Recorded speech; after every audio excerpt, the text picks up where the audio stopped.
Halo semuanya, selamat sore, selamat datang di YouTube channel Keluarga Batak di Jerman.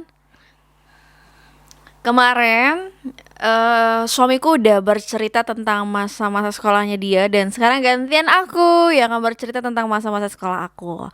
Kira-kira kalian penasaran gak sih? Kayaknya enggak ya.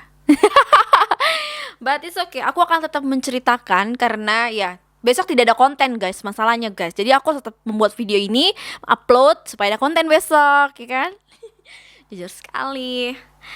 Nah, kalau orang-orang tuh biasanya ya masa-masa spesialnya pada saat di sekolah itu biasa zaman-zaman SMA ya. Kalau kalian tuh kayak gimana? Ada nggak sih masa-masa sekolah yang sangat susah untuk kalian lupakan? Coba mungkin kalian bisa tulis di kolom komentar, dan ya siapa tahu bisa aku bacain, aku bikin video spesial untuk baca-baca komentar dari para komentator nih, netizen ya. Netizen berbicara. So, aku ini dulu TK, SD, SMP itu di sekolah swasta Katolik di Santo Markus 1, Cililitan, Jakarta Timur. Dan kalau misalkan ditanyain bagaimana masa-masa TK-mu, oh yang saya ingat hanya main-main pasir, nari-nari, terus gunting-gunting kertas, segala macem. Pokoknya ya, main lah intinya ya. Lalu zaman-zaman SD itu yang aku ingat adalah teman seangkatan aku. Pada saat kelas 6 SD nih ya, teman seangkatan aku, ibunya itu guru sekaligus wali kelasnya dia juga. Jadi kalau ngambil rapot gimana? Kalau nggak salah ya dia kayaknya di kelas 6B juga ya sih. Ya, kalau aku waktu itu 6A guys. Jadi 6A B C. Nah, kalau SD sebenarnya biasa aja ya. Ya, nggak terlalu dini banget lah, nggak terlalu teringat-ingat banget karena tidak terlalu banyak yang spesial. Cuman kalau masa-masa SD itu zaman-zamannya aku gila-gilanya nyontek. Ya, kelas 6 SD aku punya teman namanya Agnes. Itu adalah temen yang jadi kita tuh kalau misalkan ada jawaban yang salah itu dibenerin gitu. Atau nyontek. Ya pokoknya zaman badung-badungnya sekolah tuh justru malah SD. Zaman-zamannya nyontek, tapi nggak pernah ketahuan, puji Tuhan. Nah, SMP nggak terlalu sih, SMP nggak terlalu ya. Nanti balik lagi tuh masa-masa nyontek itu pas SMA, itu karena belajar bahasa Mandarin. Nah, di zaman SMP, masuk SMP ketemu guru-guru yang cukup killer, cukup galak dan cukup menakutkan. Jadi kalau dia udah lewat nih, ibu guru ini ya udah lewat, langsung tok bunyi sepatu haknya itu udah kedengeran, udah ciri khas banget. Dan pasti kalau udah mau lewat nih udah nggak ada satupun siswa-siswa yang berada di lorong kelas, udah nggak ada karena takut semua sama dia. Kalau nggak salah sekarang yang saya dengar ya, dia itu sekarang menjadi kepala yayasan kalau nggak salah, tapi nggak tahu juga. Namanya itu Ibu Endang. Hai Ibu Endang, Ibu cantik sekali. I love you, guru bahasa Indonesia dulu tuh. Tapi ibu ini baik sih, menurut aku baik, tegas. Kalau aku dia lebih ketegas sih, bukan galak banget, tapi dia lebih kepada ketegasannya. Dan sering kalau misalkan kita pulang sekolah nih, aku sering banget aku Ica papasan sama Bu Endang ini, kita kayak jalan bareng gitulah, dari sekolah sampai keluar gang gitu, karena Bu Endang ini biasanya naik angkot 07 karena rumahnya itu di Condet. Nah, rumah aku kalau dari rumah ke sekolah itu nggak terlalu jauh, ke sekitar 10 menit lah, 10 menit 15 menit. Nah, kenapa aku bilang masa-masa SMP ini spesial? Karena aku tuh mengalami perasaan mekar-mekar gitu di hati aku itu pertama kali pas masa SMP. Nah, lucunya di kelas 1 itu aku kayaknya nggak terlalu menotis orang ini, tapi semenjak naik kelas 2 dan aku duduknya itu di belakang dia persis, itu baru ngerasain mekar-mekarnya hati. Ya ampun, ternyata dia oke juga ya, kece juga ya, manis juga ya. Aku nggak suka cowok yang ganteng, aku lebih suka cowok yang manis. Karena kalau manis tuh nggak ngebosenin gitu loh kalau dilihat. Dan dia itu juga salah satu orang yang cukup pintar matematikanya. Ya. Dan masuklah ke kelas 3, tapi sayang sekali kelas 3 itu aku nggak sekelas sama dia. Tapi karena aku tidak bisa menyimpan lagi perasaan deg-deg-sernya ini, dan sepertinya kita akan berpisah di masa SMA. Aku memang tidak pernah menyatakan bahwa aku suka sama dia, no, karena mama aku tuh melarang keras aku untuk yang namanya berpacaran segala macem. Jadinya aku menulis di buku tahunan ya, di buku tahunan SMP, bahwa aku ngerasain pertama kali jatuh cinta itu ya di masa-masa SMP gitu.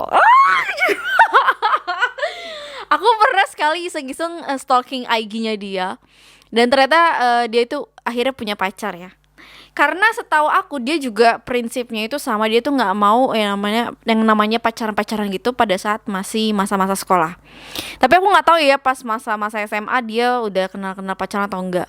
Dia ini kalau nggak salah ya, setelah dia SMA itu dia masuk stan. Gokil nggak sih?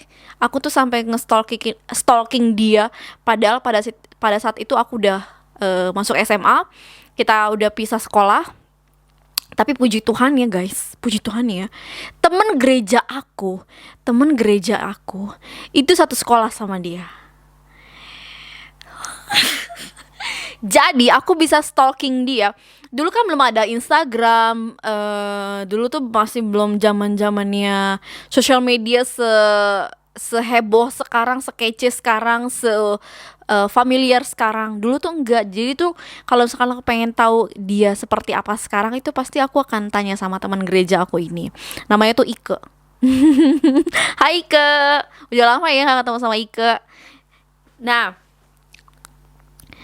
terus masa-masa SMA, oke, masuk ke SMA ini agak spesial. Kenapa? Tadinya mamaku tuh pengen masukin aku itu ke sekolah Katolik juga, sekolah Katolik yang isinya semuanya perempuan. Ini sekolah cukup terkenal di daerah Jakarta Selatan. Tapi karena pada situ aku berpikirnya aku kayaknya pengen masuk negeri, karena zaman dulu tuh kalau kita masuk SMA negeri tuh kayaknya wow banget gitu, wow banget. Dan ya udah, akhirnya aku mendaftar di SMA Negeri 55. Itu aku juga gak ngerti kenapa mamaku rekomen ke sekolah tersebut. Tapi di pilihan kedua aku masukin SMA Negeri 9. Dan yang ketiga ternyata aku masukin SMA negeri yang sama dengan orang yang aku suka ini. Tapi aku tembusnya ke SMA negeri 9, ke nomor 2. Karena kan kalau pada saat itu ya, itu ada kalau misalkan aku nggak lolos di pilihan pertama, itu ketendang ke pilihan kedua. Kalau misalkan nggak keterima juga di pilihan kedua, ketendang ke sekolah ketiga. Nah, aku ketendang sampai ke sekolah nomor 2. Oke, masuklah aku ke SMA Negeri 9 Halim Perdana Kusuma, Jakarta Timur. Itu sekolah nggak jauh dari Bandara Halim, sekolah yang satu komplek dengan angkatan udara. Dan aku happy-nya sih memang puji Tuhan ya, sekolah tersebut kayaknya nggak ada tawuran-tawuran, cuman ya anak-anaknya banyak yang nongkrong lah ya. Ya gitulah, ya itu normal sih ya normal, buat aku masih normal ya, setidaknya jangan tawuran aja, karena itu kita ada di lingkungan angkatan udara. Jadi kalau misalkan ada tawuran segala macam, ya kasihan nama sekolahnya ya. So, masuk ke SMA, dan di situ aku berkenalan dengan teman baru, lingkungan baru, suasana baru. Namanya aku tiba-tiba kayak keluar dari zona nyaman ya, yang biasanya aku dari TK, SD, SMP itu sekolah Katolik, tiba-tiba masuk jadi minoritas gitu. Dan ya belajar untuk toleransi luar biasa di sana sih. Jadi di sekolah tersebut kalau misalkan hari Jumat yang teman-teman yang laki-laki yang muslim itu mereka sholat, terus yang perempuannya ada kegiatan juga kalau nggak salah. Nah, kita teman-teman yang Kristen ini kita gabung ke aula, kita berdoa di situ, naikkan pujian, dengerin khotbah segala macam. Ya, itu di situ aku benar-benar belajar, wow. Dan dari aku punya dan akhirnya aku punya perkumpulan kecil-kecil. Kayak aku pernah cerita juga di beberapa video sebelumnya tentang persahabatan antara aku, Anto, Denis sama Tika. Tapi memang aku lebih deket ke Anto sih, karena ya dengan Tika, dengan Denis, kalau aku lagi ngobrol sama Denis, ini Tika cemburu. Kalau aku lagi ngomong sama Tika, Denis cemburu. Jadi kurang asik gitu. Makanya aku lebih banyak ngobrol memang lebih ke Anto sih. Nah, di masa-masa SMA ini eh aku yang merasa bahwa selama ini aku tidak pernah menggunakan otak aku, dan tersadarlah aku bahwa aku ini ternyata bisa ya. Aku baru mendapatkan bukan peringkat sih, pada saat itu belum, nggak ada rankingan, tapi setidaknya aku yang dianggap baik di kelas, terbaik di kelas, itu start dari kelas 2 SMA. Aku bener-bener baru bisa memakai otak aku merasa bahwa oh ternyata otak gue berguna juga ya. Itu dari start dari kelas 2 SMA. Wow, nggak tuh? Meskipun aku dari SMP itu aku dapat beasiswa, tapi aku baru bener-bener merasa bahwa aku ternyata bisa ya. Itu start dari kelas 2 SMA, semenjak aku mendapatkan pengajaran dari seorang guru matematika yang luar biasa. Selama ini dari SD, SMP sampai SMA baru kelas 2 aku baru menemukan guru matematika terbaik yang benar-benar ngajarin itu, baru sekali dia menerangkan itu bisa masuk ke dalam sanubari. Guru matematika, guru geografi, ekonomi, terus sosiologi. Makanya aku beruntung banget bahwa aku pada saat itu ngambil jurusan IPS. Karena kenapa aku masuknya ngambilnya IPS, kenapa nggak masuk IPA? Guru IPA aku pada saat kelas 1 itu, mohon maaf ya Bapak, guru fisika, guru fisika yang membuat aku mantap untuk aku kayaknya memang nggak mau ngambil IPA, aku akan fokus ke IPS. Lagi pula Anto ini pengen banget masuk IPA, sedangkan pada saat itu kan kalau masuk IPA itu kan ada kuotanya ya. Jadi aku udah, Anto, gue bantuin lu supaya lo tetap bisa masuk IPA, gue ngalah gue masuk IPS aja supaya ada kuota buat lu gitu kan. Ya, jadi ini guru fisika ini yang wow, kalau ngajar itu Tuhan. Dan ngajarnya tuh cuma ke satu mata. Aku tuh paling nggak bisa kalau ada guru yang gimana ya, kayak ada anak kesayangan di kelas atau gimana. Jadi dia cuma fokus ke anak tersebut gitu loh. Jadi kita nih yang belegak-belegok gitu ya. Ya udah, aku kayak aduh. Makanya aku nggak pernah dapat nilai minimal di atas 8 deh. Fisika itu kayak mustahil. Jadi aku percaya banget bahwa terkadang energi dari seorang guru itu penting, supaya kita sebagai murid-murid itu bisa menerima dengan baik materi-materi pembelajaran. Makanya jujur ya, jadi guru itu susah banget loh. Jadi guru itu susah banget. Tapi minimal please deh, jangan ada anak kesayangan di kelas. Itu aja, minimal itu dulu, jangan ada anak kesayangan di kelas. Kalau guru kimiaku pada saat itu agak sedikit tegas juga ya, ngeri kalau ngeliat dia ya, kayak agak susah senyum gitu gurunya. Tapi ya oke lah. Oke, guru kimia, guru fisika, biologi. Kalau biologi lumayan asik. Ya, itu yang sebenarnya bikin aku bimbang antara IPA dan IPS, karena aku suka biologi, tapi aku nggak suka fisika. Kalau kimia di tengah-tengah, kimia ya nilai 7 nilai 8 masih bisa lah. Tapi kalau fisika, entah kenapa nilaiku tuh selalu hancur lebur. Nggak tahu kenapa. Tapi masuk kelas 2 SMA, matematikaku wah 10 itu udah kayak biasa aja. Nilai 10 tuh biasa. Ekonomi, aduh, dulu kalau bikin neraca gitu, ini jagonya. Itu berubah semenjak kelas 2 SMA. Nggak tahu kenapa. Terus aku dapat tawaran juga beasiswa segala macam. Itu semenjak semua kelas 2 SMA. Jadi selama aku sekolah kemarin-kemarin itu dari TSD, SMP, SMA kelas 1 itu kayak kayak sia-sia karena aku baru menemukan otak aku itu di kelas 2 SMA. Kelas 3 puji Tuhan. Wow, the best. Tapi tetap ya, even aku nilaiku baik di matematika, di di ekonomi, geografi, sosiologi, tapi tetap aku punya nilai-nilai yang sangat rendah.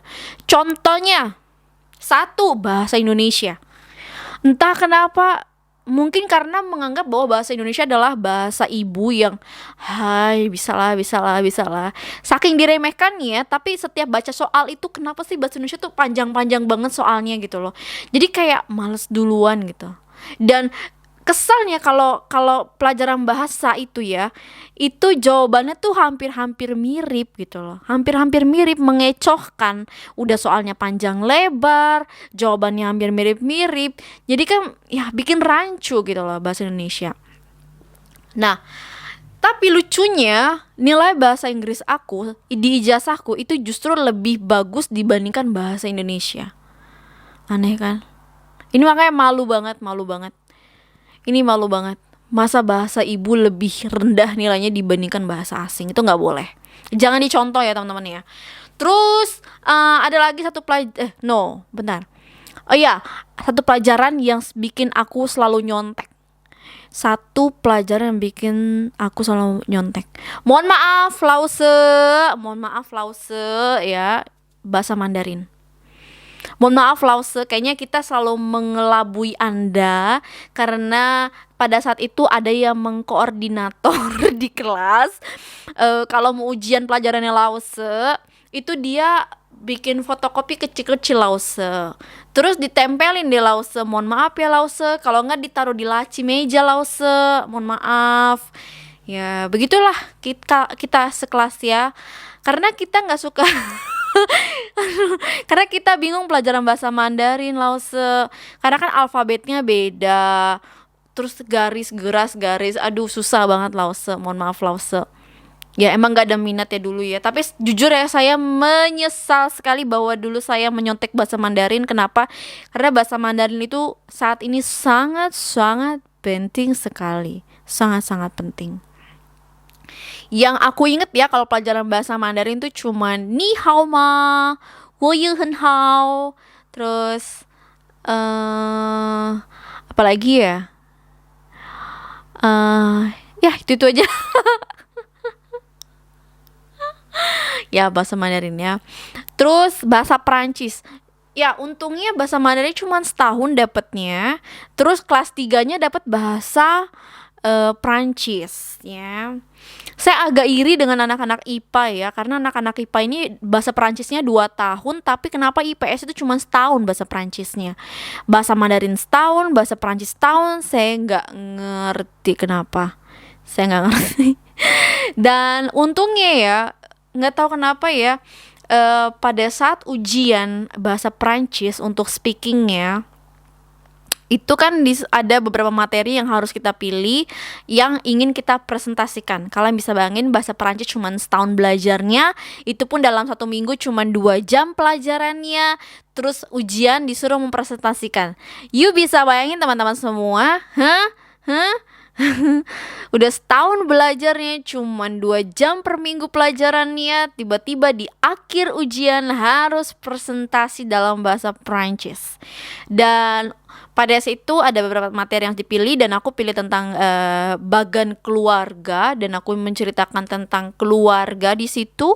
Dan aku juga bingung kenapa nilaiku justru bagus banget bahasa Prancisnya, padahal itu aku agak keluar dari kata-kata yang diajarkan sama Mishunya, agak sedikit keluar, melenceng. Kenapa? Karena status orang tua aku kan udah nggak ada dua-duanya kan, jadi mau nggak mau aku harus mencari kosakata lain gitu dari kamus.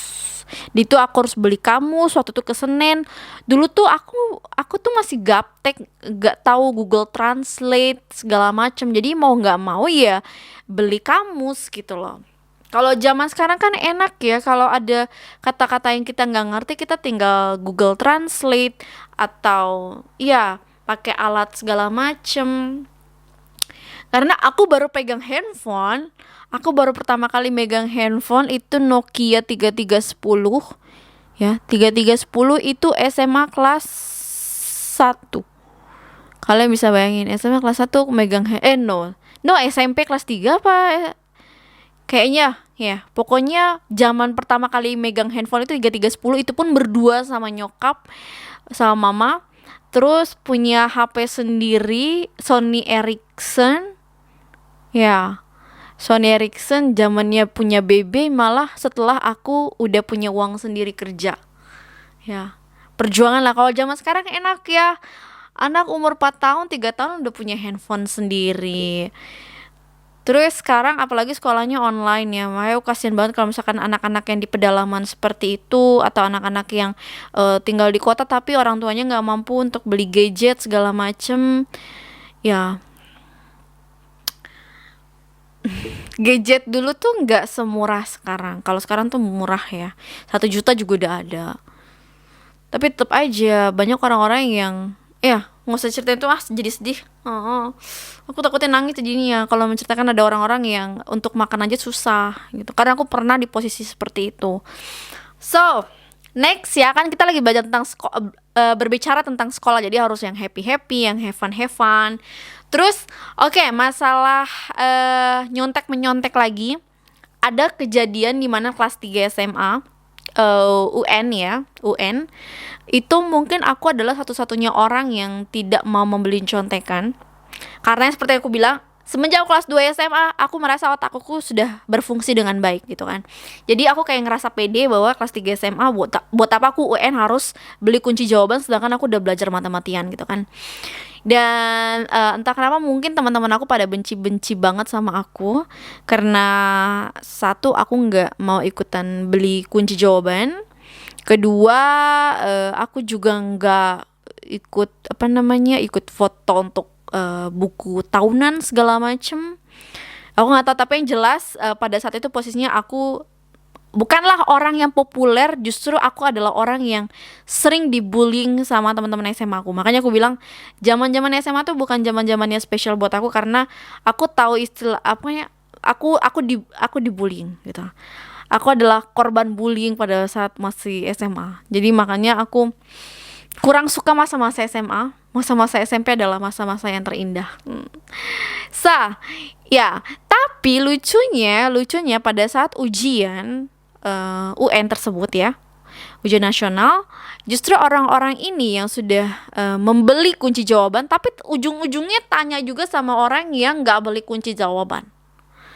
Sebel nggak sih? Jadi mereka kayak istilahnya datang ke aku cuman pada saat mereka membutuhkan jawaban. Sakit ya, sakit, tapi ada rasa kayak happy karena bisa membalas dendam dengan cara yang terhormat gitu.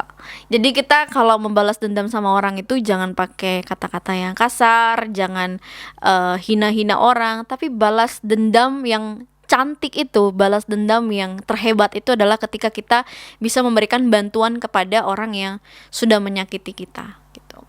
Sampai akhirnya lulus dan ya aku shocknya di angkatan aku itu ternyata ada yang gak lulus. Itu aku shock banget di situ. Momen kalau nggak salah di kelas iya, aku sedih banget, tau gak sih. Aku punya teman satu. Ini untuk pembelajaran buat teman-teman semua ya. Ada teman aku. Sebenarnya aku kenal sama dia itu dari SMP. Kita SMP bareng, SD kayaknya juga bareng, dan SMA kita bareng juga. Dan aku sebutin aja namanya ya, karena ini pembelajaran juga buat orang-orang di luar sana kok. Namanya Rafael. Hai Rafael, apa kabar? Namanya Rafael. Dia ini mungkin Badung ya Rafael pada saat SMA, nilainya jelek, tapi aku bantuin dia karena aku nggak mau temen aku ini yang udah aku kenal sejak lama itu sampai tinggal kelas gitu loh. Jadi aku pernah bantuin dia pada satu pelajaran apa gitu. Aku kasih catatan aku ke dia, dan tapi tetap ternyata keputusan dari wali kelas itu dia kayaknya antara antara dia nggak naik kelas atau dia dikeluarin gitu. Karena udah super badungnya segala macem. Tapi sekarang Rafael itu jadi orang yang sukses. Itu yang aku salut sama Rafael. Walaupun Rafael pernah di apa namanya, istilahnya kayak dibuang gitu lah ya dari sekolah, tapi Rafael bisa membuktikan bahwa sekarang Rafael jadi orang yang sukses. Dia sekarang kerja kalau nggak salah di daerah Jakarta Utara segala macam. Ya, ketika aku ngeliat Instagramnya dia, wow, dia udah sukses. Salut buat Rafael. Gitu dong. Dan ya, apalagi ya yang aku ingin ceritakan sama kalian tentang masa-masa sekolahku. Oh, oke. Mungkin ada nggak sih kalau misalkan kalian nih teman-teman yang sama nih sekolahnya sekolah negeri juga, ngadain retret segala macem, mencari dana, itu luar biasa perjuangannya ya. Ada teman-teman aku yang sampai dia ngamen segala macem karena ya dana dari sekolah itu nggak terlalu banyak gitu kan. Tapi kalau zaman pandemi kayak gini kayaknya udah nggak ada acara-acara seperti itu ya, sayang sekali. Padahal itu acara yang cukup bagus sekali ya, acara retret itu healing lah, proses healing. Walaupun cuma 3 hari 2 malam itu, tapi proses healing kita untuk kembali sama Tuhan, melepaskan kepenatan dari beban-beban tugas sekolah segala macem. Ya, aku kangen sama masa-masa retret. Itu zaman-zaman zaman-zaman SMA yang paling aku kangenin adalah zaman-zaman retretnya. Terus apalagi yang ini dia zaman-zaman SMA. Oh, makan di kantin ya. Terus apalagi ya zaman-zaman SMA yang aku kangenin ya.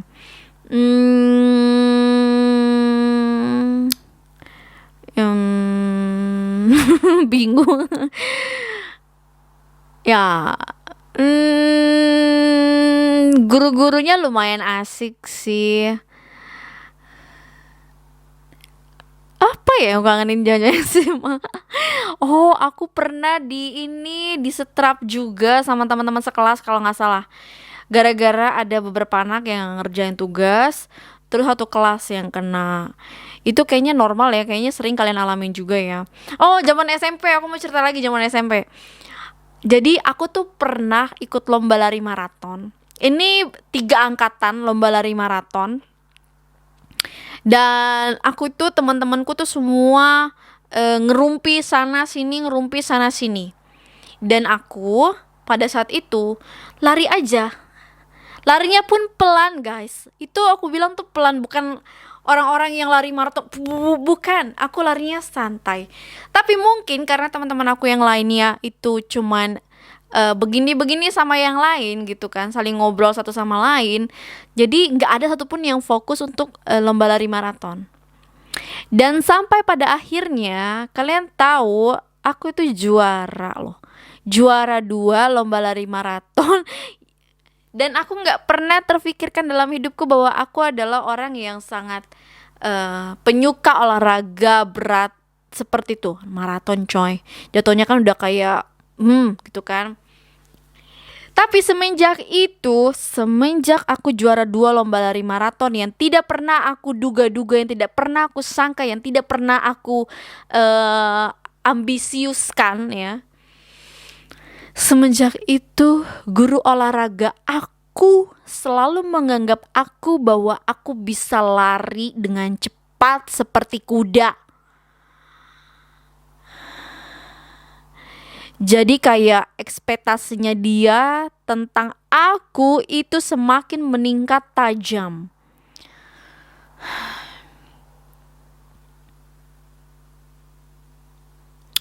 Halo Pak Petrus. Nama guru olahragaku tuh Pak Petrus. Lanjut. Mohon maaf tadi terhenti. Dan Pak Petrus ini juga pernah, kalau anak-anak zaman sekarang mungkin dibeginiin sama gurunya tuh udah ngadu ke sosial media atau ngadu ke orang tuanya ya. Kalau kita tuh dapat ini nih, ini tuh udah biasa zaman-zaman SMP sama Pak Petrus ya. Pernah juga disetrap sama dia, disuruh push up ya kan 15 kali, 20 kali. Itu cuman gara-gara gak hafal sama pemain tenis dunia. Jadi itu tuh pernah ada PR, kita disuruh ngafalin 10 atau 20 peringkat teratas ranking dunia untuk pemain tenis. Dan aku nggak pernah hafal-hafal. Dan banyak, nggak cuman aku, tapi banyak yang nggak hafal. Dan ya udah, kita semuanya kena setrap, suruh push up. Oke, itu aja kayaknya ya yang bisa aku ceritakan tentang masa-masa sekolah aku. Oh iya, lukisan aku, gambar aku pernah dijadikan juga pajangan sama guru aku, diikutkan ke pameran lukisan. Padahal itu gambar aku tuh ya ampun, nggak banget deh. Masa gambar yang di depan lebih kecil dibandingkan gambar yang di belakang? Harusnya gambar background yang di depan itu harusnya lebih besar dibandingkan yang di belakang. Tapi aku nggak ngerti sama pemikiran guru aku ini. Dia memilih lukisan aku, gambar aku itu untuk diikutkan pameran. Nggak ngerti lagi.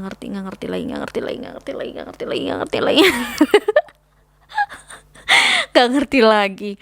Terus apa lagi? Oh ya, nyanyi Sani na itu zamannya kelas 2 SMP. Aku inget banget, kenapa? Karena pada saat itu guru musik aku Bu namanya siapa lupa aku. Ibu mohon maaf namanya lupa, pokoknya guru seni musik aku itu kita disuruh satu-satu maju ke depan nyanyi beberapa ada pilihan-pilihan lagunya, kocok ya kan. Diambil, aku dapat kebagian lagunya Sani, lagunya Bunga Citra Lestari. Dan aku nggak pernah kebayang bahwa ternyata aku mendapatkan aplaus dari teman-teman aku. Mereka menganggap suara aku bagus, padahal menurut aku nggak pernah menjadi buat suara aku bagus. Kalau aku mau nyanyi guys ya, aku kalau mau nyanyi itu semua pintu harus tertutup. Pintu depan sama kamar mandi semua nggak boleh ada orang yang dengar. Nggak boleh. Aku malu karena takutnya suara aku fals. Udah gitu aja ceritanya, kayaknya nggak jelas banget nih, dan kayaknya nggak berguna juga untuk kehidupan kalian nih cerita aku. Tapi nggak apa, yang penting aku mau cerita aja, sharing-sharing aja. Siapa tahu ada yang bisa dipetik ya kan, bisa diambil hikmahnya, ambil positifnya, buang negatifnya ya. Jangan dibiasain diambil negatifnya, dibuang positifnya, karena kebanyakan sekarang orang-orang kayak gitu guys ya. Ya wes lah. Dadah semuanya. Thank you for watching. Jangan lupa like, comment, subscribe, and share YouTube channel Keluarga Batak di Jerman. Yo ya yo. Sampai jumpa di next video selanjutnya. Tuhan berkati. I love you guys.